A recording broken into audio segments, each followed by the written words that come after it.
নমস্কাৰ শ্ৰদ্ধাৰ বন্ধুসকল নিজাইন আলোচনীৰ candy talk from north east শীৰ্ষক সাহিত্য আলোচনালৈ আপোনালোক সকলোকে স্বাগতম জনাইছো।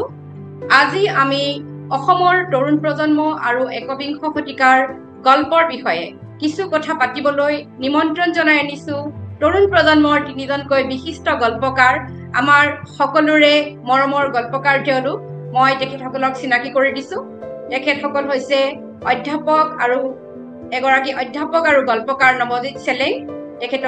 আপোনাক মই স্বাগতম জনাইছো। আমি আমন্ত্ৰণ জনাই আনিছো আন এগৰাকী গল্পকাৰ আৰু অধ্যাপক পঞ্চানন হাজৰিকা। মই আপোনাক স্বাগতম জনাইছো। আৰু আমি আমন্ত্ৰণ জনাই আনিছো এগৰাকী চিকিৎসক আৰু গল্পকাৰ, তৰুণ প্ৰজন্মৰ এগৰাকী চিকিৎসক আৰু গল্পকাৰ নয়নজ্যোতি ভূঞা। মই আপোনাকো আমাৰ এই আলোচনাৰ মজিয়ালৈ স্বাগতম জনাইছো।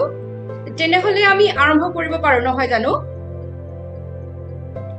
হয়, মই নৱজিৎ চেলেং আপোনাৰ পৰাই আৰম্ভ কৰিবলৈ বিচাৰিছো। আপুনি একবিংশ শতিকাৰ গল্পকাৰ আৰু দীঘলীয়া সময় ধৰি আপুনি অসমীয়া গল্প সাহিত্যৰ জগতখনৰ লগত জড়িত হৈ আহিছে। আপুনি কেনেধৰণৰ জগতৰ পৰা গল্পৰ সমল বুটলিবলৈ ভাল পায়? গল্প এটাৰ প্ৰস্তুতি আপুনি কেনেদৰে আৰম্ভ কৰে? হয়, আপুনি আগবাঢ়ক। ধন্যবাদ ৰত্না ভৰালী তালুকদাৰ। আপুনি কোৱাৰ ধৰণে সময়টো ইমান দীঘলীয়াও নহয়, কিন্তু একেবাৰে ছুটি বুলিও ক'ব নোৱাৰি। কিন্তু এই দীঘলীয়া বা ছুটি সময়খিনিত গল্পৰ মান আৰু গভীৰতা আচলতে কিমানলৈ উন্নীত হৈছে সেইটো মই এতিয়াও নিজেও সন্দিহানত থাকো।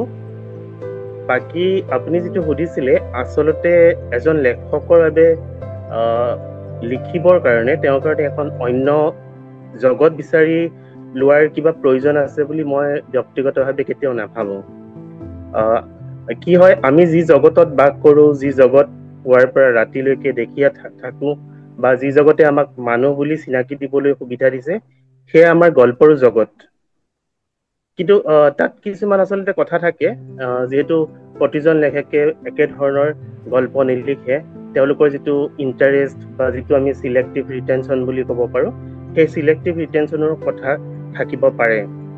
আচলতে এজন লেখকে কোনবোৰ ঘটনা কৈ ভাল পায়, কোনবোৰ ঘটনা তেওঁক আকৰ্ষিত কৰে, ক্ষণিকৰ পৰা দীঘলীয়া সময়লৈ তেওঁক ভবাই তোলে, বা তেওঁ যিবিলাক কোনবিলাক ঘটনাক কাহিনীৰ পৰা স্কিপ কৰিবলৈ নিবিচাৰে। হয়তো তেনে কিছু কাৰণতে তেওঁৰ নিজাকৈ এখন জগত সৃষ্টি হ'ব পাৰে। একেখন জগতত থকাৰ পাছতো নিজা এখন জগত হ'ব পাৰে, যিখন জগতৰ কথা আৰু কাহিনী ক'বলৈ এজন লেখকে কমফৰ্ট অনুভৱ কৰে। প্ৰত্যেক লেখকৰে এখন কমফৰ্ট জগত থাকে, যদিও সদায় একেটা কমফৰ্ট জোনৰ পৰাই এজন লেখকে গল্প লিখি থকাটো বৰ এটা ভাল কথাও নহয়। আচলতে কেতিয়াবা পৰিধি ভাঙিব লগাও হয়, আৰু মই ভাবো পৰিধি ভঙাটোৱে আচলতে সৃষ্টিশীল লেখক এজনৰ প্ৰধান কাম। সেই পৰিধি এনেকুৱা নহয় যে ই অকল ৰাজনৈতিক বা সামাজিক পৰিধিহে হ'ব পাৰে, ই নিজৰ পৰিধিও হ'ব পাৰে, মই তেনেকৈ ভাবো। আৰু যিটো আপুনি গল্পৰ প্ৰস্তুতিৰ কথা কৈছিলে, গল্প এটা সদায় প্ৰথমে মনতে লিখা হয়। তাৰ জুমুঠিটো, তাৰ এটা প্ৰক্ৰিয়া আছে, সেই প্ৰক্ৰিয়াটো সদায় মনত প্ৰথমে লিখা হয়। তাৰপিছত সি নিজে এটা সময়ত স্বতঃস্ফূৰ্তভাৱে বাহিৰলৈ ওলাই আহে, আপুনি ওলাই আহে। আচলতে মই গোটেই প্ৰক্ৰিয়াটোক এগৰাকী মাতৃয়ে সন্তান জন্ম দিয়াৰ লগত তুলনা কৰিব বিচাৰো, আৰু মই সেই বুলি ভাবো। তাৰ মাজতে কিছুমান পুনৰ নিৰ্মাণ চলি থাকে, যিহেতু গল্প নিজে নিৰ্মাণ কলা। ধন্যবাদ। অশেষ ধন্যবাদ। মই পঞ্চানন হাজৰিকাৰ ওচৰলৈ আহিছো। আপোনাক আমাৰ ছাত্ৰ যেনেই লাগে বাৰু, যদিও আপুনি অধ্যাপক হৈছেগৈ। আপুনি ছাত্ৰ অৱস্থাৰ পৰাই গল্প লিখি আহিছে, আমি পঢ়ি আহিছো। প্ৰেম আৰু ৰাজনীতি এই দুটা আপোনাৰ গল্পৰ অন্যতম, হয়তো আপোনাৰ খুবেই প্ৰিয় বিষয়। আৰু সময়ৰ লগে লগে আপোনাৰ গল্পৰ বিষয়লৈ গভীৰতা আহিছে, পৰিপক্কতা আহিছে। আপোনাৰ গল্পৰ এই যি জগত, সেই জগতখন সমৃদ্ধ কৰিবলৈ আপুনি ক'ৰ পৰা ঘাইকৈ প্ৰেৰণা আহৰণ কৰে? ধন্যবাদ ৰত্নাবা। প্ৰথমতে আজিৰ এই গল্পৰ বিষয়ে কথা পাতিবলৈ যি আয়োজন কৰা হৈছে তাৰ বাবে মই আপোনাক আৰু নিজান আলোচনীক ধন্যবাদ জ্ঞাপন কৰিছো। এতিয়া মই যদি মোৰ গল্পৰ বিষয়ে ক'বলৈ যাওঁ বা মই গল্প লিখিবৰ কাৰণে ক'ৰ পৰা প্ৰেৰণা গ্ৰহণ কৰোঁ, মই ভাবো যে সময় পাৰ হৈ গৈ থকাৰ লগে লগে আৰু এজন লেখকৰ বয়স পাৰ হৈ যোৱাৰ লগে লগে লেখকজনৰ লিখাৰ বিষয়বস্তু যি ধৰণে সলনি হয়, সেই ধৰণে তেওঁ যি প্ৰেক্ষাপটৰ পৰা প্ৰেৰণা গ্ৰহণ কৰে বা বহু সময়ত সমল গ্ৰহণ কৰে, সেই প্ৰেক্ষাপটো আচলতে সলনি হৈ গৈ থাকে। আৰু এই কথাটো আমি লেখক এজনে কিয় লিখে সেই প্ৰশ্নটোৰ লগতো জড়িত। আপুনি কৈছে যে মই ছাত্ৰ অৱস্থাৰ পৰাই গল্প লিখিছো। এতিয়া মই যেতিয়া প্ৰথম একেবাৰে বিদ্যালয়ত পঢ়ি থাকোঁতে গল্প লিখিবলৈ লৈছিলো বা গল্প লিখাৰ এটা অনুশীলন চলাব বিচাৰিছিলো, তেতিয়া তাৰ কাৰণটো নিশ্চিতভাৱে বেলেগ আছিল। তাৰ মাজত হয়তো ক'ৰবাত অকণমান আত্মপ্ৰকাশ কৰাৰ ইচ্ছা আছিলে, অৰ্থাৎ নিজে ভবা কথাবোৰ কাহিনীৰ দৰে বা গল্পৰ দৰে ক'ব পাৰি নেকি, এনেকুৱা এটা প্ৰশ্নৰ সৈতে আগবঢ়াৰ এটা যত্ন আছিলে। কিন্তু যেতিয়া সময় পাৰ হৈ গৈ আছে আৰু আজি যদি মই অনুভৱ কৰোঁ যে মই কিয় গল্প লিখোঁ বা মই গল্পৰ প্ৰেৰণা ক'ৰ পৰা লৈছোঁ, তেনে মই ভাবিম যে অনুভৱ কৰোঁ যে এই সময়ত হয়তো লিখাটো আন বহু লেখকৰ দৰে বা আপোনাৰ দৰে মই হয়তো কেতিয়াবা সামাজিক দায়িত্ব বুলি অনুভৱ কৰিবলৈ আৰম্ভ কৰিছোঁ। অৰ্থাৎ সময়ৰ লগে লগে লেখক এজনৰ প্ৰেৰণা সংগ্ৰহ বা সমল সংগ্ৰহৰ যিটো প্ৰস্তুতিটো সলনি হয়, প্ৰেক্ষাপটটো সলনি হৈ গৈ থাকে। আৰু মোৰ কাৰণে সদায় আপুনি কৈছে প্ৰেম আৰু ৰাজনীতি, এই দুটা বিষয় আচলতে মোৰ গল্পত খুব সন্ধালনিকৈ বা একেলগে আহি থাকে, এটা আনটোৰ পৰিপূৰক হৈ আহি থাকে। আৰু মই সদায় ভাবো যে প্ৰতিজন লেখকেই, কেৱল মই বুলি নহয়, আমি যদি 4জন লেখকে একেলগে কথা পাতি আছো বুলি অনুভৱ কৰো, যে প্ৰতিজন লেখকৰে হয়তো আটাইতকৈ প্ৰিয় বিষয় হৈছে মানুহ আৰু আমি দেখি থকা সমগ্ৰ চৌপাশৰ জগতখন। আৰু আমি প্ৰতিজন লেখকেই সেই মানুহ আৰু জগতখনৰ পৰাই সমল সংগ্ৰহ কৰো। হয়তো সমল সংগ্ৰহ কৰা আমাৰ কৌশলবোৰ বেলেগ বেলেগ হয় আৰু আমাৰ চোৱাৰ দৃষ্টিভংগীবোৰ বেলেগ বেলেগ হয়, কিন্তু মানুহৰ জীৱন, মানুহৰ জগত, এই দুটাৰ পৰাই আমি সমল সংগ্ৰহ কৰো। ময়ো তাৰ পৰাই প্ৰেৰণা পাওঁ লিখিবৰ কাৰণে, আৰু ভাবো যে কিছুমান কথা কেতিয়াবা হয়তো কৈ থোৱাটো বা কৈ যোৱাটো প্ৰয়োজন বুলি কেতিয়াবা অনুভৱ হয়, যে এই কথাখিনি হয়তো ময়ে ক'ব লাগিব বা মই নকলেনো কোনে ক'ব, এনেকুৱা এটা প্ৰশ্ন কেতিয়াবা আহে। বা মই মোৰ ধৰণে কৈ চাওঁচোন, ইতিমধ্যেইতো বহুতেই কৈছে, কিন্তু আমি এই ধৰণে কৈ চাবৰ কাৰণে কেতিয়াবা যত্ন কৰো, হয়তো এনেকৈ আমি লিখিবলৈ প্ৰেৰণা পাওঁ। হয়, অশেষ ধন্যবাদ পঞ্চানন হাজৰিকা। মই আন এগৰাকী তৰুণ প্ৰজন্মৰ আৰু আমাৰ মৰমৰ গল্পকাৰ নয়নজ্যোতি শৰ্মাৰ ওচৰলৈ আহিছো।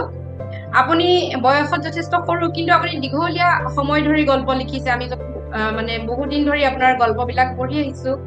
আপোনাৰ গল্প কলাৰ এটা সচেতন প্ৰয়াস আমি দেখিবলৈ পাওঁ, আৰম্ভণিৰে পৰাই দেখিবলৈ পাওঁ। আৰু সময়ে সময়ে আপোনাৰ গল্পৰ যি পঠন, সেই পঠনে আমাক মাৰ্কেজৰ দৰে লেখকৰ গল্প কলালৈ মনত পেলাই দিয়ে। আপুনি কিদৰে গল্প লিখে? আপোনাৰ সেই জগতখনৰ বিষয়ে কিছু আভাস আমাক জনাবনে? আপুনি সম্পাদকৰ তাগিদাত লিখেনে নিজৰ প্ৰস্তুতিৰ পৰা লিখে গল্পবিলাক? হয়, নমস্কাৰ। প্ৰথমতে নিজান আলোচনালৈ মোৰ আন্তৰিক ধন্যবাদ জ্ঞাপন কৰিছো আজি মোৰ কথাখিনি ক'বলৈ সুযোগ দিয়াৰ বাবে, আৰু সাম্প্ৰতিক সময়ত দুগৰাকী আগশাৰী গল্পকাৰৰ সৈতে একেলগে এই আলোচনাত অন্তৰ্ভুক্ত কৰাৰ বাবে ধন্যবাদ জনাইছো। মাৰ্কেজৰ নাম কৈ আপুনি আমাক ধন্য কৰিছে। মাৰ্কেজৰ যাদুঘৰী সাহিত্যৰ এগৰাকী অতি উৎসাহী অনুৰাগী। হয়তো সেয়েহে কেতিয়াবা আমাৰ গল্পটো অনাৱশ্যকভাৱেও কিছুমান ৰহস্যজনক উপাদান আহি পৰিছে। পিছে মাৰ্কেজক অনুসৰণ কৰাৰ দুঃসাহস হয়তো কৰা নাই। হয়তো অনুসৰণ নহয়, মানে যেন আপুনি তেনেকুৱা এখন মানে বিস্তৃত জগতলৈ সোমাই যাব খোজে, সেই কথাটো মই ক'ব বিচাৰিছো। হয়, নিশ্চয়। মই মানে হয়তো গল্পত যি সচেতন প্ৰয়াস পৰিলক্ষিত হৈছে, সেয়া কাহিনীৰ সৰলতাক কিছু আকৰ্ষণীয়ভাৱে উপস্থাপন কৰাৰ এক প্ৰয়াস বুলি মই ক'ম। গল্প এটাৰ বাবে যেতিয়া উপযুক্ত কাহিনী এটা মনত কিছুদিন ধৰি জমা হৈ থাকে, তেতিয়া সেই গল্পটোৰ কাহিনী কিদৰে উপস্থাপন কৰিলে অধিক মনোগ্ৰাহী হ'ব, তাৰ এটা চিন্তা চৰ্চা মনত চলে। সাধাৰণ কাহিনী এটা সাধাৰণভাৱে উপস্থাপন কৰিলেও সেই অত্যন্ত আকৰ্ষণীয় হ'ব পাৰে। কিন্তু মই যি ধৰণৰ গল্প নিজে পঢ়ি ভাল পাওঁ, তাত কিছু বৈচিত্ৰ্য, কিছু চিন্তাৰ সমল আৰু সৃষ্টিৰ প্ৰেৰণা যুক্ত হৈ থকা দৰকাৰ। আৰু মই নিজৰ গল্পটো সেইখিনি কথা থকাটো বিচাৰো। আৰু যিহেতু কৰ্মব্যস্ততাই ক্ষেত্ৰ অধ্যয়নৰ অধিক সুযোগ নিদিয়ে। সেয়েহে মই কাহিনীৰ চৰিত্ৰবিলাকৰ মনোযোগৰ মাজেৰে কিছুমান পৰিস্থিতি কল্পনা কৰিবলৈ চেষ্টা কৰোঁ। কিছু কিছু ক্ষেত্ৰত মানুহৰ লগত কথা পাতো বা কেতিয়াবা বাতৰি কাকতৰ পৰাও কিছু ঘটনাৰ কথা জানিবলৈ চেষ্টা কৰোঁ। এই সকলোবোৰ মিলি যেতিয়া মনত এটা ধাৰণা প্ৰস্তুত হয় তেতিয়া মই লিখাৰ কামটো আৰম্ভ কৰোঁ। অৱশ্যে এই লিখাটো তেনেই প্ৰাথমিক পৰ্যায়ত হয়। প্ৰথম অৱস্থাত অৰহান পামুকে তেখেতৰ নবেলৰ যিটো ভাষণ আছিল তাত কৈছিল যে লিখকৰ বাবে এটা আছুতীয়া ৰুম দৰকাৰ, য'ত এটা এখন অত্যন্ত একান্ত মেজ থাকিব, য'ত তেওঁ বহি পেলাই পঢ়া শুনা কৰিব পাৰে। কিন্তু সাম্প্ৰতিক সময়ত আমাৰ হাতত ইমানখিনি সুবিধা নাথাকে। গতিকে মই যেতিয়াই হাতত অলপ সময় পাওঁ লিখা কামটো অলপকে আগবঢ়াই থাকো। সেয়া হয়তো মোবাইলৰ যি নোট আছে তাৰ পৰাই আৰম্ভ হয় আৰু শেষত গৈ লেপটপৰ কম্পিউটাৰৰ স্ক্ৰীণত শেষ হয়। আৰু এটা লেখা বাৰে বাৰে সংশোধন কৰা হয়, শব্দবোৰৰ ইফাল সিফাল কৰা হয়, আনকি পেৰেগ্ৰাফৰ ইফাল সিফাল কৰা হয়। আৰু এটা গল্পৰে হয়তো 2-3টা প্ৰকাৰো সৃষ্টি কৰা হয়। আৰু সেয়েহে হয়তো গল্পত কেতিয়াবা গল্পবোৰ স্বতঃস্ফূৰ্ত নহৈ নিৰ্মাণৰ চাপ দেখা পোৱা যায়। অৱশ্যে তাক লৈ মই এতিয়ালৈকে আক্ষেপ কৰা নাই। কোনোবাই যদি স্পষ্টকৈ আঙুলিয়াই দিয়ে তেতিয়া হয়তো ভাবিবলৈ চেষ্টা কৰিম।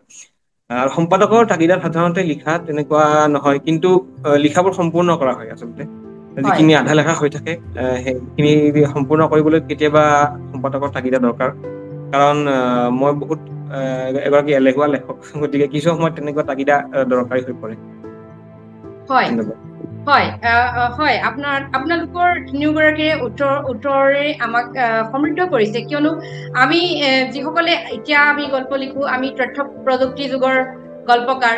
গতিকে আগতে হয়তো আমি যেতিয়া কাগজত বা নোটবুকত আমি গল্প লিখিছিলো, তাতকৈ আমাৰ হাতত এতিয়া অফুৰন্ত স্বাধীনতা আছে। কিয়নো আমি কেইবাবাৰো আমাৰ গল্পবোৰ এডিট সম্পাদনা কৰিব পাৰো নিজৰ ফালৰ পৰাই।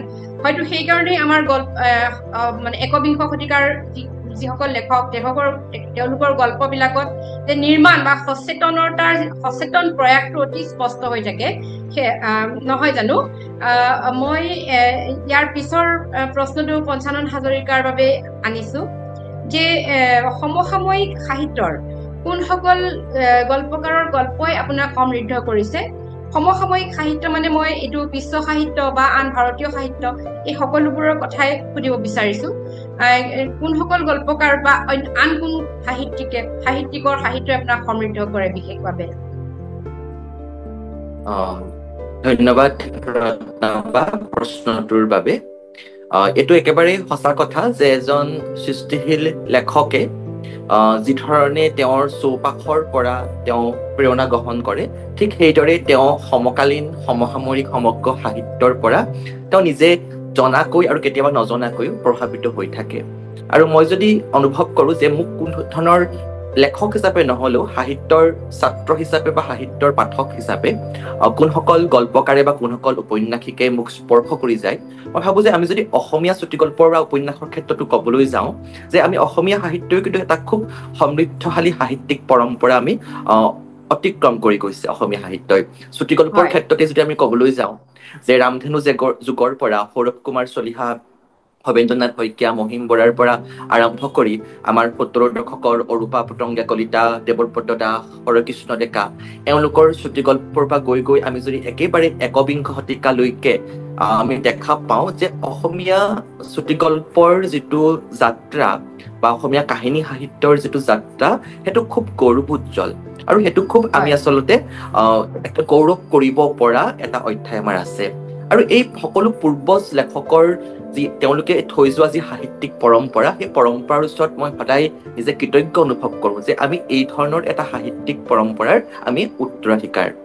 আৰু যদি আমি দেখা পাওঁ যে একবিংশ শতিকাৰ অসমীয়া সাহিত্যৰ কথা যদি ভাবিবলৈ যাওঁ, সমসাময়িক বুলি কোৱাৰ লগে লগে মই যদি এই শতিকাটোৰ কথা ভাবিবলৈ যাওঁ, যে এই শতিকাটোত যিসকলে কাহিনী লিখিবলৈ আৰম্ভ কৰিছিলে, যে একবিংশ শতিকাৰ যিটো সমাজ বাস্তৱতা, ৰাজনৈতিক বাস্তৱতা সেইটো ৯০ দশকতকৈ কিছু বেলেগ আছিল। আমি সকলোৱে এইটো কথা জানো যে আমাৰ লেখকসকলৰ জীৱনত তেওঁলোকৰ চিন্তাত এই পৰিৱৰ্তন কিছুমান আহিছিল আমি মানে এক ধৰণৰ গণসংগ্ৰামৰ বিফলতা সশস্ত্ৰ সংগ্ৰামৰ আৰম্ভণি তাৰপৰা বিশ্বায়ন আহিল গোলকীকৰণ আহিল এই গোটেইবিলাকত যেতিয়া অসমৰ সমাজখন যেতিয়া এক ধৰণৰ সামখুৰি খাই পৰিলগৈ একবিংশ শতিকাত মই ভাবোঁ ই একেটা সময়তে আমাৰ সাহিত্যলৈ কিন্তু কিছু বৈচিত্ৰ্য কঢ়িয়াই আনিছিলে আৰু একেটা সময়তে নতুন ধাৰাৰ আমি মুখামুখি হৈছিলোঁ আৰু এই একবিংশ শতিকাত যিসকলে গল্প লিখি আছিল হয়তো মানে আগত পূৰ্বৰ শতিকাত লিখা গল্পকাৰেও লিখি আছিল যেনেকৈ অপূৰ্ব শৰ্মাচাৰ্যে লিখি আছিল অৰূপা পটংগা কলিতা বাইদেৱে গল্প লিখি আছিল যিসকলে আগতেও লিখিছে তেওঁলোকৰ সাহিত্যত আমি কিছুমান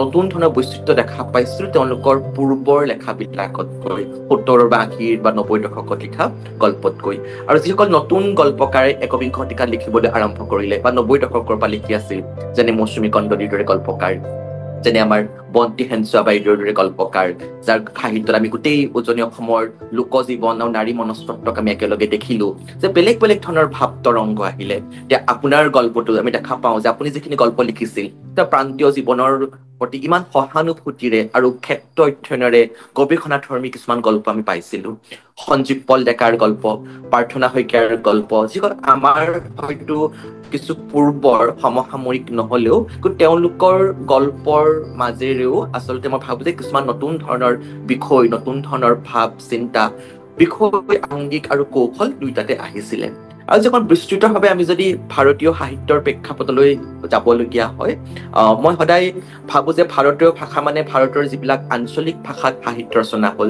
আমাৰ চুবুৰীয়া একেবাৰে বঙলা ভাষাত যিবিলাক সাহিত্য বা চুটিগল্প ৰচনা হৈ আছে মই নিজে খুব নৱনীতা দেৱসেনৰ উপন্যাস এটা সময়ত পঢ়ি খুব ভাল পাইছিলো সমৰেশ মজুমদাৰৰ উপন্যাস পঢ়ি ভাল পাইছিলো বা তাৰপিছত একেবাৰে শেহতীয়াভাৱেও বহুত আমি সদায় দেশ পত্ৰিকাত যিবিলাক বা আনন্দ বজাৰত যি গল্প ওলাই বিহু কি ক্ষমা কৰিব শাৰদীয় সংখ্যাবিলাকত এই সংখ্যাবিলাকৰ গল্পই আমাক বিভিন্ন সময়ত প্ৰভাৱিত কৰি আহিছে আৰু ভাৰতীয় মূলৰ বা ভাৰতবৰ্ষত থকা যিসকল ইংৰাজী ভাষাত সাহিত্য ৰচনা কৰে মই ভাবো যে আমাৰ বা উত্তৰ পূৰ্বাঞ্চলৰ পৰা যিসকলে সাহিত্য চৰ্চা কৰি আছে জাহ্নবী বৰুৱাৰী বাৰ্ট লিখিছে আমাৰ মিত্ৰা ফুকন তেওঁৰ কালেক্টৰ্ছ ৱাইফ আদি যিবিলাক উপন্যাস এই উপন্যাসবিলাকেও কিন্তু আমাক আমাৰ অসমৰ বা উত্তৰ পূৰ্বাঞ্চলৰ পৰা ইংৰাজী ভাষাত সাহিত্য চৰ্চা কৰা এটা খুব সমৃদ্ধ সাহিত্যিক পৰম্পৰাক আমাৰ আগত পৰিচয় কৰাই দিছে বা আমাৰ সাহিত্যৰ বা আমাৰ সংস্কৃতি আমাৰ লোকজীৱন আমাৰ ৰাজনৈতিক সামাজিক ইতিহাস এইসমূহ আচলতে আন্তৰ্জাতিক স্তৰৰ পাঠকৰ ওচৰলৈ লৈ যাবগৈ পাৰিছে এই ইংৰাজী ভাষাত সাহিত্য ৰচনা কৰা আমাক অসম উত্তৰ পূৰ্বাঞ্চলৰ লেখকসকলে আৰণী কাশ্যপ আমি তেওঁৰ নাম ল'ব পাৰো যে এইসকল সমসাময়িক সমকালীন লেখকৰ সাহিত্যই তেওঁলোকৰ গ্ৰন্থই আচলতে মই ভাবো যে এজন সৃষ্টিশীল লেখক আৰু সাহিত্যৰ ছাত্ৰ হিচাপে সদায় মোক বিশেষ ধৰণে সমৃদ্ধ কৰি আহিছে আৰু মই সদায় এই সাহিত্যিক পৰম্পৰাটোৰ প্ৰতি আচলতে এক ধৰণৰ কৃতজ্ঞ অনুভৱ সদায় কৰোঁ হয় ৰত্নাবা মই এইখিনি কৈছো হয় হয় অশেষ ধন্যবাদ নয়নজ্যোতি শৰ্মা এই প্ৰশ্নটো আপোনালৈ থাকিব যে সমসাময়িক যি বিশ্ব সাহিত্য ভাৰতীয় সাহিত্য এই সাহিত্যৰ কোনসকল সাহিত্যিকে আপোনাক বিশেষভাৱে সমৃদ্ধ কৰি আহিছে হয় সমসাময়িক বুলি নহয় প্ৰকৃততে মই যিখিনি মানুহৰ পৰা বা যিখিনি সাহিত্যিকৰ পৰা লিখাৰ প্ৰেৰণা পাইছো সেইসকলৰ নাম ক'বলৈ পালে ভাল পাম হয়তো বৰ্তমান যিসকলে লিখা মেলা কৰি আছে সকলোৱে লিখাৰ প্ৰতি আকৰ্ষিত কৰাৰ আঁৰত দুজন মানুহৰ হাত আছে সেয়া হৈছে শ্ৰদ্ধাৰ প্ৰভ কুমাৰ চলিহা আৰু ভৱেন্দ্ৰনাথ শইকীয়া ছাৰ তেওঁলোকৰ গল্প সেইখিনি সময়ত পঢ়ি আমি সাহিত্যৰ প্ৰতি পঢ়িবলৈ আৰু নিজেও লিখিবলৈ অনুপ্ৰাণিত হৈছিলোঁ আৰু কিন্তু কলেজত পঢ়ি থাকোঁতে সম্ভৱতঃ 2013-14 চনত মই অৰুন্ধতীৰৰ গড অফ স্মল থিংছ উপন্যাসখন পঢ়িলোঁ আৰু তেতিয়াৰ পৰা হয়তো কিবা এটা সলনি হ'ল মানে কাহিনী এটা ইমান অসম্ভৱ সুন্দৰতাৰে যে ক'ব পাৰি ইমান ভয়ানক আৰু নিৰ্ভুল পাৰদৰ্শীভাৱে ক'ব পাৰি সেয়া এই কিতাপখন পঢ়ি গম পালোঁ এইখন অতি আচলতে মই এখন নিষ্ঠুৰ কিতাপ বুলি ক'ম কাৰণ এইখন কিতাপ পঢ়াৰ পিছত অন্য কিতাপ পঢ়িবলৈ আকৰ্ষণ কিছু সময়ৰ কাৰণে হয়তো নোহোৱা হৈ যায় মনত বা মাৰ্কেজৰ 100 Years of Solitude কিতাপখনো তেনেকুৱা এখন কিতাপ এই দুখন কিতাপে মোক যথেষ্টভাৱে প্ৰভাৱান্বিত কৰিছে আৰু মই সাধাৰণতে এনেকুৱা ধৰণৰ কিতাপ পঢ়িবলৈ বিচাৰি ফুৰোঁ আৰু এই দুখনে মোৰ যিখিনি লিখাৰ কৌশল বা শৈলী মোক বহুতখিনি তাৰ পৰা মই প্ৰেৰণা ল'ব পাৰিছোঁ আৰু অৱশ্যে মনত কিছু অস্থিৰতাও সৃষ্টি কৰিছে এই কিতাপ দুখনে পাঠক হিচাপে। তাৰপিছত আৰু এটা জীৱন সলনি কৰা ঘটনা হৈছে মোৰ অপূৰ্ব সমাচাৰৰ কিতাপখিনি যেতিয়া পঢ়িলো, সেয়া তাতো বেলেগ ধৰণৰ এক জগতৰ সন্ধান পালো মই। প্ৰথমখন যিখন গল্প আছে ছাৰৰ বন্ধুৰ পথত কেইজনমান ডেকা মানুহ, সেইখন হয়তো কভিডৰ সময়ত পঢ়িছিলো, আৰু সেই সংকলনটি ৰোগ নামৰ গল্পটি মই বিশেষভাৱে প্ৰিয়। তাৰপিছত ছাৰৰ গোটেইখিনি কিতাপ মই পঢ়ি অতালো, আৰু ছাৰৰ কিতাপৰ যি শৈলী আমি সকলোৱে স্বীকাৰ কৰো, সেয়া আজিও চিৰ নতুন আৰু অনুপ্ৰেৰণা আমাক উৎসাহ যোগাই আছে প্ৰতিপল। তাৰপিছত ছাৰৰ লেখাতে মই বৰ্হেছৰ নামটো বিচাৰি পালো। আৰ্জেণ্টিনাৰ প্ৰখ্যাত সাহিত্যিক হৰ্হে লুই বৰ্হেছৰ নামটো পালো, আৰু আগৰ পৰা তেখেতৰ নামটো শুনিছিলো কিন্তু পঢ়িবলৈ সাহস কৰিব পৰা নাছিলো। যেতিয়া সেই গল্পবিলাক পঢ়িলো, তাতো এখন অন্য জগতৰ সন্ধান পালো, আৰু গল্পৰ ধাৰণাটোক আচলতে বৰ্হেছৰ গল্পবিলাকে সলনি কৰি দিছে। তাত যি ধৰণৰ বিচিত্ৰ চৰিত্ৰ, বেলেগ বেলেগ পৃথিৱীৰ সমাহাৰ ঘটিছে, সেয়া নিতান্ত অতি ঈৰ্ষণীয়, আৰু সেয়া মই তেনেকুৱা গল্প আচলতে লিখিব বিচাৰো। গতিকে মই এইকেইজন মানুহৰ নাম বিশেষভাৱে ল'ম। তদুপৰি অতি সাম্প্ৰতিক সময়ৰ যি অসমৰ গল্পকাৰ আছে, মৌচুমী কন্দলী বাইদেউ আছে, সঞ্জীৱ পল ডেকা দা আছে, তেখেতসকলৰ গল্পই মোক যথেষ্ট প্ৰভাৱান্বিত কৰিছে। আৰু মই আচলতে প্ৰতিপলে লিখাৰ প্ৰেৰণা বিচাৰি মই কিতাপৰ সন্ধান কৰো, আৰু সকলো যি সাহিত্যই পঢ়ো তাৰ পৰা কিছু কিছু ধৰণে প্ৰেৰণা ল'বলৈ চেষ্টা কৰো। হয়, অশেষ ধন্যবাদ নয়নজ্যোতি শৰ্মা। মই নৱজিত চেলেং আপোনাৰ ওচৰলৈ আহিবলৈ বিচাৰিছো। আপোনাৰ কাৰণেও এই প্ৰশ্নটোৱেই সুধিব বিচাৰিছো যে সাম্প্ৰতিক বিশ্ব সাহিত্য বা ভাৰতীয় সাহিত্য বা অসমীয়া সাহিত্যৰ কোনসকল লেখকৰ সাহিত্যই আপোনাক বিশেষভাৱে সমৃদ্ধ কৰিছে গল্প লিখাৰ ক্ষেত্ৰত? ধন্যবাদ। আচলতে এতিয়ালৈকে মই যিমানবোৰ গল্পকাৰৰ গল্প পঢ়িছো, তেওঁলোকৰ গল্পবোৰে কোনোবা নহয় কোনোবা ফালৰ পৰা মোক সমৃদ্ধ কৰিছেই। তো এতিয়া মই যদি কওঁ যে সমসাময়িক লেখক বুলি ক'লে আচলতে একে সময়তে লিখি থকা লেখকৰ কথাই যিহেতু কোৱা হয়, গতিকে আমাৰ সময়ত আমাৰ অগ্ৰজ লেখকসকলে লিখি আছে, আমাৰ অনুজসকলেও লিখি আছে, বা তাৰ পাছৰো কোনোবাই লিখি আছে। গতিকে তেওঁলোকৰ গল্পবোৰ যেতিয়াই পঢ়িছো, তেতিয়া কোনোবা নহয় কোনোবা ফালে বা কোনোবাতো নহয় কোনোবাতো গল্পত মই নিজক সমৃদ্ধ কৰিব পাৰিছো। তো সেই কথাটোৰ পৰা চাবলৈ গ'লে আমি দুই ধৰণে ক'ব পাৰো যে আমাৰ ওপৰৰ যিখিনি গল্পকাৰ আছিলে, যেনে অপূৰ্ব শৰ্মা ছাৰ, অৰূপা পতংগীয়া কলিতা, ৰত্না ভৰালী তালুকদাৰ, আপুনি নিজে, তেনেকে মৌচুমী কন্দলী, প্ৰশান্ত কুমাৰ দাস, অৰূপ কুমাৰ নাথ, এইসকলৰ গল্পই আমাক সদায় সমৃদ্ধ কৰি আহিছে। মণিকা দেৱী বা ডালিন দাস, সঞ্জীৱ পল ডেকা। আৰু আমাৰ সময়ৰ যদি চাওঁ, আমাৰ একেবাৰে সমসাময়িকভাৱে আমি লিখি থকাৰ ভিতৰত চাওঁ, তেতিয়া আমি ক'ব পাৰো বিপাশা বৰা, পঞ্চানন হাজৰিকা, সুপ্ৰকাশ ভূঞা, নীলোৎপল বৰুৱা, জুৰি বৰুৱা, এনেকুৱা বহুত নাম ওলাব। কিন্তু মোৰ এনেকুৱা হয় যে কেতিয়াবা কিছুমান গল্পকাৰৰ গল্প পঢ়ো, তেওঁলোকে গল্প এটা বা দুটাতকৈ মই বেছি লিখাও দেখা নাই, কিন্তু তেনেকুৱা গল্পকাৰৰ দ্বাৰাও মই সমৃদ্ধ কিন্তু হৈছো। যেনেকে মই সাতসৰী আলোচনীত প্ৰকাশ হোৱা দুজন গল্পকাৰৰ নাম ল'বলৈ ভাল পাম। চিম্পী শইকীয়া বুলি এগৰাকী গল্পকাৰে এটা গল্প লিখিছিলে, পানী সেউতী। সেই গল্পটো পঢ়ি খুব ভাল পাইছিলো। আৰু এজন গল্পকাৰ আছে, তেওঁৰ নামটো প্ৰকাশ বৈশ্য আছিলে। তেওঁ এটা গল্প লিখিছিলে, তেজ হালধীয়া ল'ৰাটোৰ সাধু। প্ৰকাশক মই আৰু কেতিয়াও গল্প লিখা দেখা নাই, কিন্তু মই সেই গল্পটোৰ কাৰণে তেওঁক মনত ৰাখিছো। সেইটোৱে জানো আমাক সমৃদ্ধ কৰি নুবুজায়। যেনেকে আমি ধৰক এখন উপন্যাসৰ বাবে আমি অনুজ বৰুৱাক মনত ৰাখিছো, কোৱান্টিটি বহুত নহলেও এখন কোৱালিটি উপন্যাসৰ কাৰণে অনুজ বৰুৱাৰ মহাৰণ্যক আমি মনত ৰাখিছো। এনেকে বহুত লেখকৰ দেশীয়ে হওক বা বিদেশীয়ে হওক, যিসকলৰ গল্প পঢ়িছো এতিয়ালৈকে, তেওঁলোকৰ প্ৰত্যেকৰে গল্পই কোনোবা নহয় কোনোবা ফালৰ পৰা আমাক সমৃদ্ধ কৰিছে। ধন্যবাদ। হয়, অশেষ ধন্যবাদ। হয়, আমাৰ সকলোৰে গল্পৰ জগতখন ভিন্ন। কোনোবাই হয়তো ফিল্ড ৱৰ্ক কৰিছে, কোনোবাই মননৰ পৰা লিখিছে, কাৰোবাই পৰ্যবেক্ষণৰ পৰা লিখিছে। আমি আমাৰ মনৰ ভিতৰতো এখন ফিল্ড থাকে, আমি ভ্ৰমণ কৰিবহে লাগে। আমি কেতিয়াবা ফিজিকেলিও ভ্ৰমণ কৰোঁ, কেতিয়াবা আমি মনেৰে ভ্ৰমণ কৰোঁ, নহয় জানো? গতিকে আমাৰ সকলোৰে সেই সমৃদ্ধ জগতবিলাক থাকে, সেইকাৰণেই গল্পবোৰ ইমান সুন্দৰ হৈ উঠে, নহয় জানো? মই নয়নজ্যোতি শৰ্মাৰ ওচৰলৈ আহিছো এটা প্ৰশ্ন লৈ, যে আমি সকলো অসমীয়া ভাষাৰ গল্পকাৰ, নহয় জানো? আমি যিকেইজন আজি ইয়াত বহি আছো, আমি অসমীয়া ভাষাতেই লিখিছো, আৰু এই ভাষাৰ মাজেৰে আমি বিশ্ব সাহিত্যৰ লগতো সতেও আমি এটা যোগাযোগ ৰাখিবলৈ বিচাৰিছো। গতিকে অসমীয়া এটা সৰ্বভাৰতীয় প্ৰেক্ষাপটত চাবলৈ গ'লে আঞ্চলিক ভাষা, আৰু এইবাৰ এটা খুব ইণ্টাৰেষ্টিং তাৎপৰ্যপূৰ্ণ ঘটনা ঘটিছে যে সন্মানীয় বুকাৰ বঁটা, যিটো আমি বহুত চৰ্চা কৰো এই বঁটাটোৰ বিষয়ে, সেই বঁটা প্ৰথমবাৰৰ বাবে গল্প সাহিত্যলৈ আহিছে, আৰু সেই বঁটাটো লাভ কৰিছে এটা আঞ্চলিক ভাষাৰ এগৰাকী সাহিত্যিকে, কন্নড় ভাষাৰ বানু মুস্তাক, নহয় জানো? এই পৰিঘটনাটো আপুনি কেনেদৰে ব্যাখ্যা কৰিব?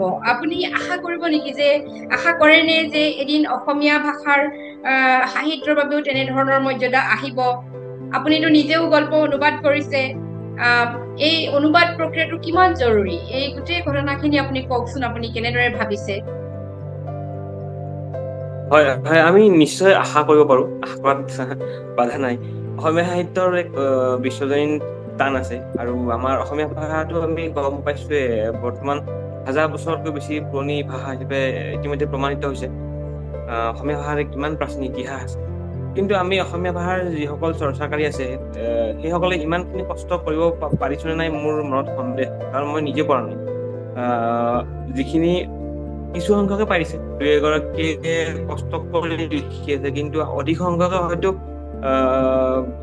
বহুত সাধাৰণভাৱে লিখা মেলাটোক লৈ আছে, আৰু সেই ধৰণৰ উচ্চ পৰ্যায়লৈ লৈ যাবলৈ যিখিনি নিজকে উৎসৰ্গা কৰাৰ যিখিনি আয়োজন, সেইখিনি হয়তো বহুতে কৰিব পৰা নাই বুলিও মোৰ মনত ভাৱ হয় আচলতে। আৰু মই এটা কথা লক্ষ্য কৰিছো যে অসমৰ সাহিত্যিকসকলৰ মাজত সাহিত্য চৰ্চাকাৰী যিসকল আছে, একতাৰ ভাৱটো অলপ কম যেন মোৰ ভাৱ হৈছে। আচলতে মোৰ শেহতীয়া ঘটনা বুলি আমি নিজে লক্ষ্য কৰিয়ে আছো, মানে কেনেকৈ লগৰ সাহিত্যিক এজনক মানে ওপৰলৈ উঠোৱাৰ সলনি কিছুমান কেতিয়াবা এনেকুৱা হয় যে আমি বেয়াটোহে বেছি আঙুলিয়াই দিব বিচাৰো। মানে কি হৈছে, সাহিত্যৰ চৰ্চাৰ সলনি সাহিত্যিকৰ চৰ্চাটো বেছি দেখা হৈছে। এইটো মোৰ বোধেৰে ভাল লক্ষণ নহয়। আৰু সমালোচকসকলেও আচলতে লেখাৰ বিফলতাখিনি আঙুলিয়াই নিদিয়ে, আৰু কিছুমান লেখকেও ভালৰি লগোৱাটোহে বিচাৰে। গতিকে এইবিলাক এনেকুৱা ধৰণৰ চলি থাকিলে আচলতে আমি ভাষাটোৰ যি মৰ্যাদা তাক আমি দিব পাৰিম যেন মোৰ লগা নাই। আৰু বৰ্তমান সময়ত মোৰ ভাৱ হৈছে আমি নিজকে এক কঠোৰ আত্মসমালোচনা কৰাৰ সময় আহি পৰিছে, আৰু পাৰিপাৰ্শ্বিক যি ঋণাত্মকতা চলি আছে সেইবিলাক তাক আওকাণ কৰি আমি সৃষ্টিত অধিক মন দিলে হয়তো আমি আমাৰ নিজৰ সাহিত্যৰ যিখিনি অভ্যাস আছে তাৰ অধিক উত্তৰণ ঘটাব পাৰিম। আৰু আচলতে সাহিত্যৰ যি বিশ্বজনীনতা আছে তাক অনুবাদে আচলতে পৃথিৱীত অনুবাদৰ দ্বাৰাই গোটেই পৃথিৱীয়ে অন্য সংস্কৃতিসমূহৰ লগতো পৰিচিত হ'ব পাৰে, আৰু অনুবাদৰ অতি যথেষ্ট গুৰুত্বপূৰ্ণতা আছে। আৰু মই অনুবাদ কৰিবলৈ চেষ্টা কৰি আছো, যদিও কিমানখিনি সফল হৈছো মই সেইখিনি ক'ব নোৱাৰো। অনুবাদ সাহিত্য অত্যন্ত কঠিন, কাৰণ এই দুটা ধৰণৰ ভাষাৰ সমান জ্ঞান থাকিব লাগিব। আৰু কেতিয়াবা অনুবাদৰ লষ্ট ইন ট্ৰান্সলেশ্যন বুলি যিটো কয়, এটা সাহিত্য অনুবাদ কৰোঁতে হয়তো মূল সাহিত্যতকৈ কিছু তলৰ পৰ্যায়লৈ গুচি যাব পাৰে। গতিকে অতি সাৱধানে অনুবাদ কৰাত আমি মন দিয়া উচিত। আৰু এই ক্ষেত্ৰত আমাৰ অসমৰ যিখিনি সাহিত্যিক সংস্থা আছে, সাহিত্যৰ যিখিনি অনুষ্ঠান আছে, তেওঁলোকে অতি গুৰুত্বপূৰ্ণ ভূমিকা গ্ৰহণ কৰিব পাৰে মোৰ মতে।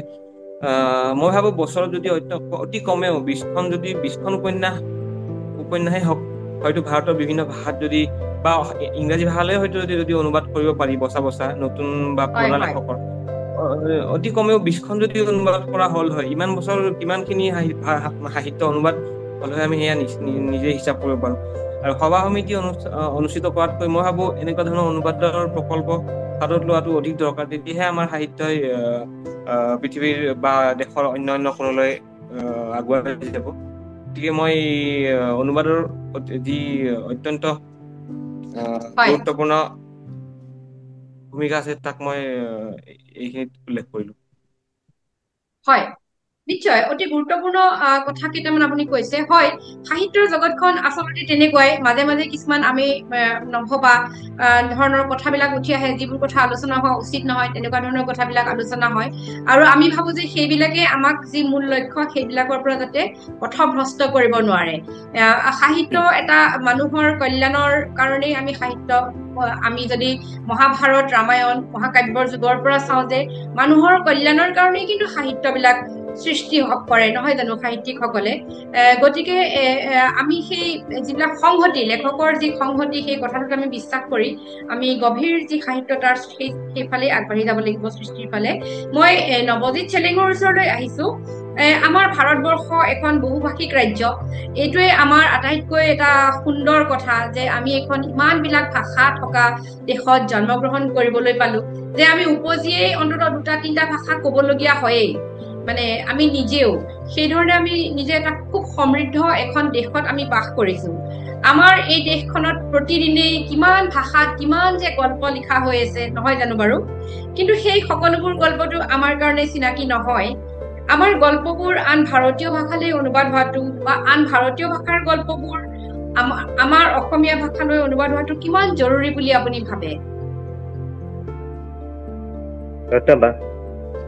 সঁচা কথা ক'বলৈ গ'লে আচলতে আন ভাৰতীয় ভাষাবিলাকত যিবিলাক সাহিত্য চৰ্চা হৈছে সেইবিলাক যিমান অনুবাদ হৈছে, অসমীয়া সাহিত্য কিন্তু সিমান অনুবাদ হোৱা নাই।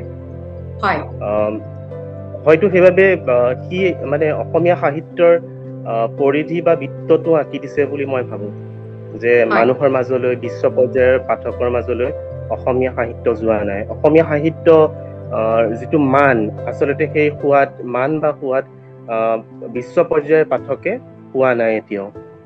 আপুনি অলপ আগতে কৈছিলে যে আমি এতিয়া 2025ৰ বানু মুস্তাকৰ কথাই যদি কওঁ, বুকাৰ পুৰস্কাৰ প্ৰাপ্ত, তেতিয়াহ'লে তেওঁৰ যিখন গল্প সংকলন, সেইখন যদি ইংৰাজীলৈ অনুবাদ নহলহেঁতেন, তেতিয়া তেওঁ আচলতে বুকাৰ পালেহেঁতেন নে? তেওঁৰ যোগ্যতা আছে, কিন্তু যোগ্যতা থকাৰ পাছতো তেওঁ বুকাৰ জানো পালেহেঁতেন যদি অনুবাদ নহলহেঁতেন? অসমতো তেনেকুৱা উপন্যাস আছে, তেনেকুৱা গল্প আছে, কিন্তু সেইখিনি যদি অনুবাদ নহয় তেতিয়াহ'লে বিশ্ব পৰ্যায়ৰ পাঠকে কেতিয়াও পঢ়িব নোৱাৰে, কাৰণ ইয়াত ভাষাটো এটা অন্তৰায় হৈ পৰিব।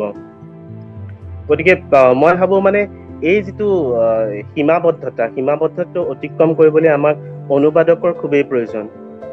অনুবাদ কৰাৰ কথা ক'লেই নহব, অনুবাদকো লাগিব আমাক। অনুবাদক আছে নে নাই সেইটো এটা ডাঙৰ প্ৰশ্ন।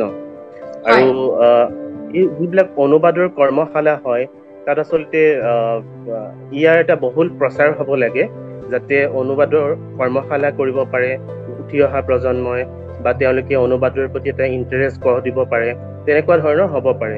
আৰু মই ভাবো এই অনুবাদ বস্তুটো সৃষ্টিশীল লেখাৰ যিমান প্ৰয়োজন আছে, তাৰো এক নিতান্ত প্ৰয়োজন আছে অনুবাদৰ। কাৰণ নহলে বহুত ভাল কাম কিছুমানো কি হ'ব, স্থানীয় কিছুমান ভাষাৰ যিটো সীমাবদ্ধতা তাতে হেৰাই গুচি যাব। ধন্যবাদ। এই প্ৰশ্নটোৰ আধুৰি মই পঞ্চানন হাজৰিকাৰ ওচৰলৈ আহিছো। আপোনাকো সুধিব বিচাৰিছো যে সাম্প্ৰতিক অসমীয়া সাহিত্যৰ যি প্ৰসংগ, তাত অনুবাদৰ দিশটোত সন্দৰ্ভত আপোনাৰ মতামত কেনে? আমাৰতো বহুত ভাল গল্প আছে আৰু সেই গল্পবিলাকৰতো অনুবাদ নোহোৱাকৈ ৰৈ গৈছে। যদি কেতিয়াবা পুৰস্কাৰ এটা পোৱা যায় তেতিয়াহে সাধাৰণতে অনুবাদ হয়, এনেকুৱা ধৰণৰ ধাৰা এটাই চলি আহিছে। তেনেহলে আপুনি এতিয়া এখন কলেজত শিক্ষকতাও আৰম্ভ কৰিছে, আপুনি কি ভাবে যে আমি অসমীয়া ভাষাটোৰ কাৰণে এদল তৰুণ কৰ্মোদ্যমী অনুবাদক কেনেকে পাম? সমৰ্পিত অনুবাদক বুলি আমি যিটো কথা কব বিচাৰো, যে আজি বেংগলী ভাষাত বা বঙালী ভাষা, মাৰাঠী, অন্যসকলত তেওঁলোকৰ সমৰ্পিত মানে অনুবাদক আছে, তেওঁলোকে সেই কামটোৱেই খুব নিষ্ঠাৰে কৰি আহিছে, কিন্তু আমিতো তেনেদৰে পোৱা নাই। আপুনি কি ভাবে এই কথাটো? হয় ৰত্নাবা, ইয়াৰ আগৰ যি দুজন আমাৰ আজিৰ আলোচক, তেওঁলোকে যিখিনি কথা কৈছে তাৰ লগতে মই কেইটামান কথা কেৱল সংযোজনহে কৰিব বিচাৰিম, যে আমাৰ অনুবাদ সাহিত্যৰ যিটো ধাৰা, বিশেষভাৱে আমি দুটা ধাৰা দেখা পাওঁ। এটা আমাৰ অসমীয়াৰ পৰা অন্যান্য ভাষালৈ, ইংৰাজী আৰু আন ভাৰতীয় ভাষালৈ হোৱা অনুবাদ, আৰু আন ভাষাৰ সাহিত্য আমালৈ হোৱা অনুবাদ, অসমীয়া ভাষালৈ হোৱা অনুবাদ। আৰু দুইটাই আমাৰ কাৰণে খুব গুৰুত্বপূৰ্ণ। প্ৰথমটো এইবাবেই গুৰুত্বপূৰ্ণ, আমি ইতিমধ্যে সেইটো কথা আলোচনা কৰিছো যে আমাৰ সাহিত্যৰ যি বিশ্বজনীনতা, সেইটো সঁচা অৰ্থত আমি বিশ্বজনীনতাটো আমাৰ আন্তঃৰাষ্ট্ৰীয় পাঠকৰ সন্মুখলৈ আমি লৈ যাব পাৰিব লাগিব। কাৰণ আমি ইতিমধ্যে আমি আলোচনা কৰি আহিছো যে আমি কিমান ধৰণৰ চহকী সাহিত্য আমাৰ মাজত আছে। সেই সাহিত্যক আমি লৈ যাবৰ কাৰণে আচলতে অনুবাদৰ বাহিৰে আমাৰ আন কোনো ধৰণৰ মাধ্যম নাই। আৰু এই যিটো কথা যে আমাৰ এটা সীমাবদ্ধতা আছে, যে আমি বহুত বেছি অনুবাদক আমি পোৱা নাই, কিন্তু তাৰ পিছতো মই ভাবো যে আমি হয়তো আমাৰ অসমীয়া ভাষাৰ পৰা ইংৰাজী ভাষালৈ আমি কেইজনমান খুব ভাল অনুবাদক যোৱা দশকটোত আমি পাইছো। মই ৰঞ্জিতা বিশ্বাসৰ নাম ল'ব বিচাৰিম, যে অৰূপা পতংগীয়া কলিতা বাইদেউৰ গল্প অনুবাদ কৰিছে। দিব্যজ্যোতি শৰ্মা, তেওঁ মামণি ৰয়ছম গোস্বামীৰ 6খন উপন্যাস, নাৰীকেন্দ্ৰিক উপন্যাস অনুবাদ কৰিছে। আৰু আৰুণি কাশ্যপে অনুৰাধা পূজাৰীৰ হৃদয় এক বিজ্ঞাপন অনুবাদ কৰিছে। আৰু এইকেইখন কিতাপে আন্তঃৰাষ্ট্ৰীয় পাঠকৰ স্পৰ্শ কৰিছেগৈ, বা আমাৰ সাহিত্য তেওঁলোকৰ মাজেৰে আন ভাষাৰ সাহিত্যকৰ, আন ভাষাৰ সাহিত্য অনুৰাগী পাঠকৰ ওচৰলৈ যাব পাৰিছে। কিন্তু এই বস্তুবোৰ আচলতে একোজন লেখকৰ নিজা অভিৰুচি আৰু নিজা উদ্যোগৰ মাজেৰে চলি আছে। সেইকাৰণে ইয়াক এটা সংহত আৰু ইয়াক এটা পদ্ধতিগত ৰূপ যদি আমি দিব পাৰো, যিটোৰ কাৰণে আমি কৈছো যে বিভিন্ন সাহিত্য অনুষ্ঠান আছে, আমাৰ বিশ্ববিদ্যালয়সমূহ আছে, আমাৰ মহাবিদ্যালয়সমূহ আছে। এতিয়া বিশ্ববিদ্যালয়সমূহত মই কওঁ যে আমাৰ যিবিলাক আধুনিক ভাৰতীয় ভাষাৰ বিভাগ থাকে, অসমীয়া, হিন্দী বা বঙলা, এই ধৰণৰ যিবিলাক বিভাগ আমাৰ আছে এতিয়াও অসমত, বা নেপালী, এই ধৰণৰ বড়ো, এই ধৰণৰ বিভাগ বিলাকৰ উদ্যোগত যদি আমি অনুবাদৰ কিছু কৰ্মশালা কৰিব পাৰো। কাৰণ মই যিমান দূৰ জানো যে এই পাঠ্যক্ৰম বিলাকত অনুবাদৰ এখন কাকত থাকে, তাত কাকত এখন থাকে, আৰু ছাত্ৰ ছাত্ৰীয়ে এটা প্ৰকল্প প্ৰস্তুত কৰি দিয়ে। কিন্তু সেই কাকতখন কেৱল শ্ৰেণীকোঠাটোৰ ভিতৰতেই থাকে, বা প্ৰকল্পটো কেৱল পৰীক্ষাৰ নম্বৰৰ কাৰণেই হৈ থাকে। ই আচলতে এটা গতিশীল আৰু দীৰ্ঘম্যাদী ৰূপ নাপায়গৈ। আমাৰ যদি এই অনুষ্ঠান বিলাকে, বিশ্ববিদ্যালয় বিলাকে যদি এটা উদ্যোগ লয় যে আমি আমাৰ অসমৰ বাচকবনীয়া সাহিত্যক অনুবাদ কৰিবৰ কাৰণে নতুন লেখকসকলক আমি উৎসাহিত কৰিম, প্ৰশিক্ষণৰ ব্যৱস্থা কৰা হ'ব, অভিজ্ঞ অনুবাদকৰ জৰিয়তে এই ধৰণৰ প্ৰশিক্ষণৰ ব্যৱস্থা কৰিব পাৰিম। যেনে আমাৰ মদন শৰ্মা ছাৰ, তেজপুৰ বিশ্ববিদ্যালয় চাই বহুখিনি বিশ্ব সাহিত্যৰ গল্প, বিশ্ব সাহিত্যৰ বৰণীয়া গল্প তেওঁ অসমীয়ালৈ অনুবাদ কৰিছে, অসমীয়া সাহিত্যৰ ভাল চহকী কৰিছে। এনেধৰণৰ অভিজ্ঞ অনুবাদকক যদি আমি লৈ আমি এক ধৰণৰ প্ৰশিক্ষণ বা এক ধৰণৰ কৰ্মশালা দি আয়োজন কৰিব পাৰো, মই ভাবো আমাৰ এই অনুবাদৰ যিটো সমস্যা, এইটো এটা সমাধান কৰিব পাৰিম। আৰু তাৰ লগতে মই এইটো ক'ম যে অসমীয়ালৈও অনুবাদৰ কাৰণে আমাৰ অনুবাদকসকল আগ্ৰহী হ'ব লাগিব। কাৰণ বিশ্ব সাহিত্যৰ বিভিন্ন ধৰণৰ নতুন যিবিলাক প্ৰকাশ, নতুন তাৰ যিবিলাক এক ধৰণৰ উপস্থাপন, এইবিলাক আমাৰ সাহিত্যলৈ আহিব লাগিব। আৰু মই কেইজনমান অনুবাদকৰ মই যিহেতু পঢ়ি ভাল পাইছো যোৱা সময়খিনিত, যে এজন আমাৰ কল্যাণ ভূঞাৰ 2খন অনুদিত গ্ৰন্থ মই পঢ়িলো, 2খন আত্মজীৱনী, স্মত চুক্তাৰী যিখন তোলা পাতৰ আভৰণ বুলি তেওঁ আত্মজীৱনীখন অনুবাদ কৰিছে, আৰু আমাৰ অমৰ্ত্য সেনৰ পৃথিৱী মোৰ ঘৰ, যে এইটো এটা খুব ভাল আৰু আমি এটা স্মৰণীয় কাম হৈছে যে আমাৰ সাহিত্যলৈ এই ধৰণৰ ভাৰতীয় অন্য ভাষাত লিখা লেখকৰ গ্ৰন্থ অনুবাদ হৈছে। আৰু এই ধৰণৰ অনুবাদ আমাৰ আৰু এজন অনুবাদকে কৰি আছে খুব নীৰৱে। তেওঁ গড অফ স্মল থিংছ, যিকোনো কিতাপৰ কথা নয়নজ্যোতিয়ে কৈ গ'ল কিছু সময়ৰ আগতে, আমাৰ দিগন্ত শইকীয়া, তেওঁ অনুবাদ কৰিছে, গড অফ স্মল থিং অনুবাদ কৰিছে, বা তেওঁ মাৰ্কুইজৰ সম্ভৱ গল্প অসমীয়ালৈ অনুবাদ কৰিছে এখন সংকলন। অৰ্থাৎ এই ধৰণৰ অনুদিত কৰ্মবিলাকক আমি কিছু প্ৰেৰণা দিব লাগে। আমাৰ সাহিত্য অনুষ্ঠান বিলাকে আচলতে কিছু হয়তো পৃষ্ঠপোষকতাও আগবঢ়াব লাগে। তেতিয়া হয়তো আমাৰ অনুবাদ যিহেতু এটা জটিল কলা, এই কলাটো আচলতে এটা আমাৰ নতুন লেখক অনুবাদকসকল এই কামটোৰ লগত জড়িত হবলৈ আগ্ৰহী হ'ব, এই বুলি মই ভাবিছো। হয়, নিশ্চয়। কিয়নো অনুবাদ এটা খুব প্ৰয়োজনীয় দিশ সাহিত্যৰ, বিশেষকৈ ভাৰতবৰ্ষৰ দৰে এখন দেশত, য'ত যিখন দেশ মাল্টিলিংগুৱেল, বহুভাষিক আমাৰ যিটো ষ্ট্ৰাকচাৰ। আৰু আমি দেখিছো যে আমাৰ অসমীয়া গল্প ইত্যাদি যেতিয়া বাহিৰৰ ভাষালৈ অনুবাদ হৈ যায়, তেওঁলোকে লেখকৰ লগত বা অনুবাদকৰ লগত এখন চুক্তি পত্ৰ কৰি লয়, এটা কিছু মাননি কথা থাকে। এই সকলোবোৰ যি আনুষ্ঠানিকতা তেওঁলোকে পূৰণ কৰে। আমি কিন্তু অসমীয়া ভাষা লৈ অনুবাদ বা অসমীয়াৰ পৰা বাহিৰলৈ অনুবাদ, এইবিলাকৰ ক্ষেত্ৰত কিন্তু আমি সেই ধৰণৰ আনুষ্ঠানিকতাবোৰ আমি দেখা নাপাওঁ। অথচ আমাৰ সাহিত্য বিষয়ক অনুষ্ঠানসমূহ আছে, যিবিলাকে হয়তো এজন লেখকক বা অনুবাদকক মানসিক শক্তি কিছুমান দিয়ে, যি ধৰণৰ আনুষ্ঠানিকতা মানে বিলাক থাকে সেইবিলাক যেতিয়া পূৰণ কৰা যায়। গতিকে সেই ধৰণৰ যিটো আমি প্ৰফেচনেলিজিম বুলি কওঁ, সেই ধৰণৰ কথা বাৰ্তাবোৰ আমাৰ ভাষাটোলৈ এতিয়াও নহাটো কিন্তু দুৰ্ভাগ্যজনক বুলিয়ে ক'ব লাগিব, নহয় জানো? অকল গল্প কিয়, আমাৰ কবিতাখিনিও তেনেকুৱাকে আমি ক'ব পাৰো যে কবিতাৰ অনুবাদ, উপন্যাসৰ অনুবাদ, আৰু আমাৰ যি নিজাইন আলোচনী তাত আমি যেতিয়া গল্পৰ অনুবাদ বিচাৰো সকলোকে, আমি অনুভৱ কৰো যে কিমান আমি মানে এটা গল্পৰ কাৰণে ৰৈ থাকিব লাগে। গতিকে সেই ধৰণৰ কথাবিলাক আমি চিন্তা চৰ্চা কৰি থাকিলেও নহব, আমি হাতে কামে কৰিবৰ সময় উপস্থিত হৈ গৈছে, আৰু নহয় জানো? মই নৱজিৎ চেলেঙৰ ওচৰলৈ আহিছো। আপুনি কিছুদিনৰ আগতে কৈছিল যে আপোনাৰ ভিতৰতো এখন উপন্যাস আছে, এখন উপন্যাস লিখাৰ পৰিকল্পনা আপুনি কৰি আছে। এই উপন্যাসখন আমি কেতিয়াকে পঢ়িবলৈ পাম, আপুনি জনাব নেকি বাৰু? ৰত্নাবা, আচলতে কথাটো নহবা নহয়,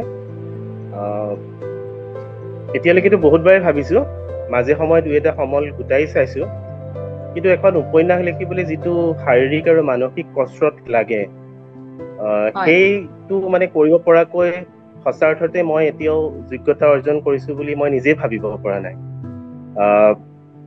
তাৰমানে কেতিয়াবা এনেকুৱা হয় যে কিছুমান কাহিনীক আমি গল্পত সামৰি ৰাখিব নোৱাৰো, কাহিনী অলপ দীঘলীয়া হৈ গৈ থাকে, তেতিয়া মাজে মাজে মানে মনলৈ আহে যে এখন উপন্যাস লিখাৰ প্ৰয়োজন আছে। তো সেইটো আহে আৰু যায়।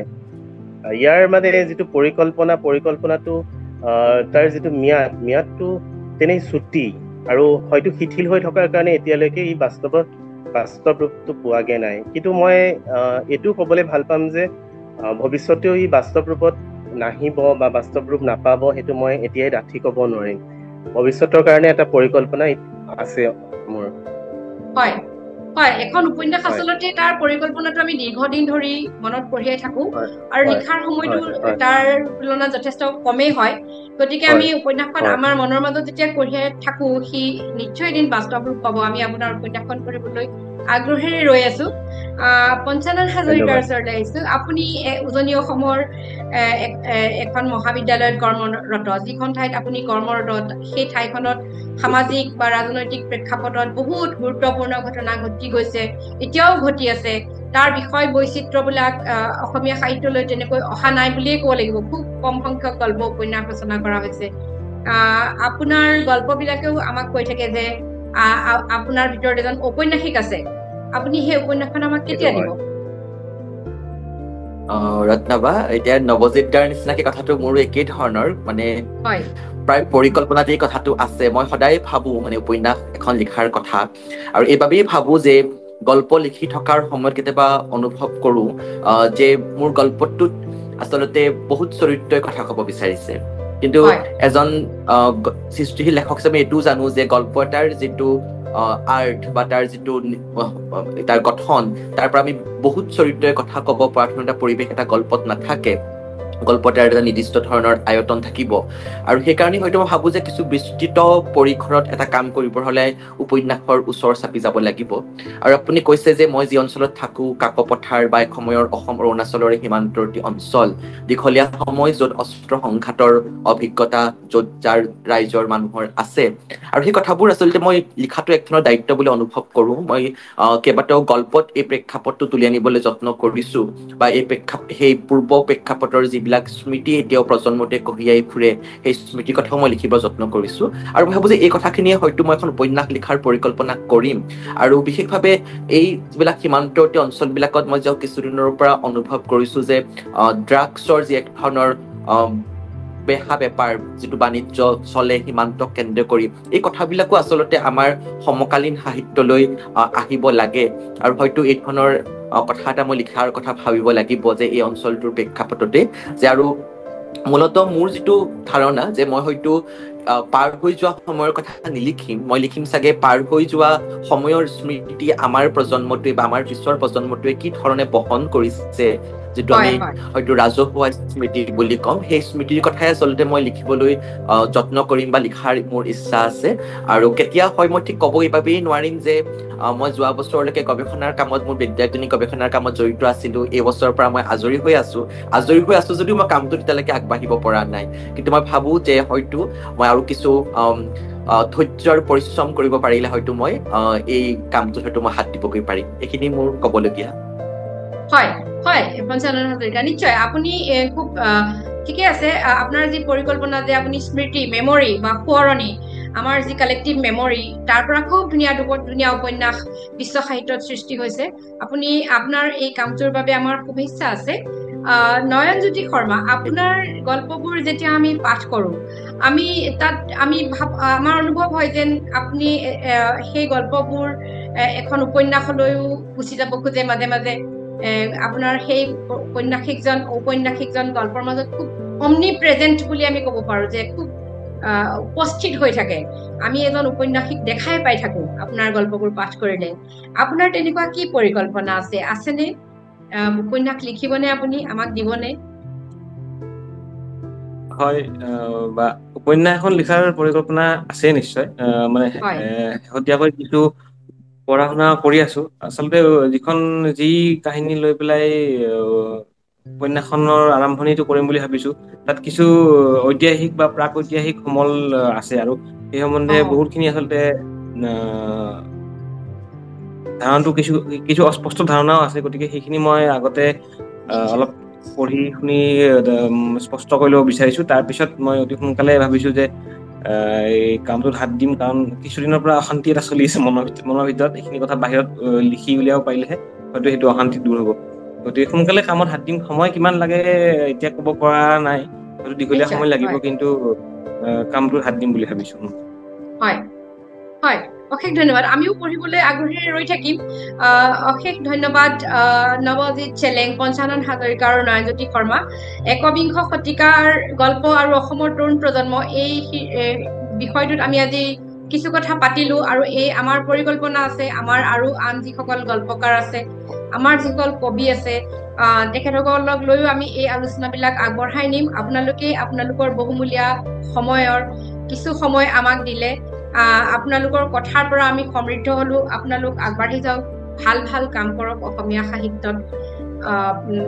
সেই অনাগত সেই সময়খিনিৰ কাৰণে আমাৰ শুভেচ্ছা থাকিল। আমি এদিন সকলোৱে আপোনালোকক লৈ আমি গৰ্বিত হ'ম। আপোনালোকে সাহিত্যলৈ যি অৰিহণা আগবঢ়াব, তাক লৈ আমি গৰ্ব অনুভৱ কৰিম। অশেষ ধন্যবাদ। শ্ৰদ্ধাৰ বন্ধুসকল, ডিজাইন আলোচনীৰ সাহিত্য বিষয়ক আলোচনাৰ আজিৰ এই খণ্ডটি আমি ইয়াতে সামৰণি মাৰিব বিচাৰিছো।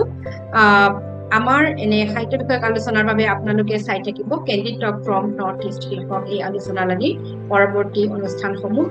অশেষ ধন্যবাদ Nabajit Cheleng, Nayanjyoti Sharma, Panchanan Hazarika. Thank you so' mass.